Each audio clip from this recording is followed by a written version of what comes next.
Good morning বন্ধুরা। আজকের mini ব্লগটা সকাল থেকেই শুরু করছি। সকালে ঘুম থেকে উঠে চলে এলাম রান্নাঘরে বর আর ছেলের জন্য টিফিন বানাতে।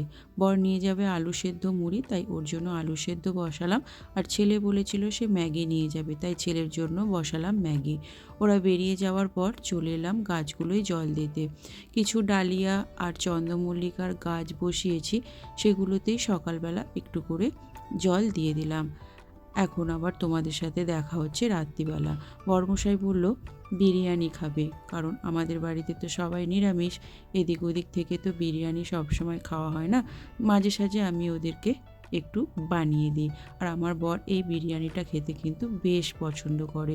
যেহেতু নিরামিষ বিরিয়ানি, সম্পূর্ণই ভেজ বিরিয়ানি, আমি এটা আলু দিয়েই বানাই। খেতে কিন্তু বেশ ভালো লাগে। সম্পূর্ণ নিরামিষ হলেও কোনো অংশে আমিষের থেকে আমাদের মনে হয় যে কম নয়। দেখো, তরকারিটাও তোমাদের সাথে কথা বলতে বলতে আমার হয়ে গেছে। এদিকে আমি চালটাও সেদ্ধ করে রেখেছিলাম, সেটা দিয়ে দিলাম। আজকের ব্লগটা এই পর্যন্ত। ভালো লাগলে লাইক শেয়ার সাবস্ক্রাইব করো।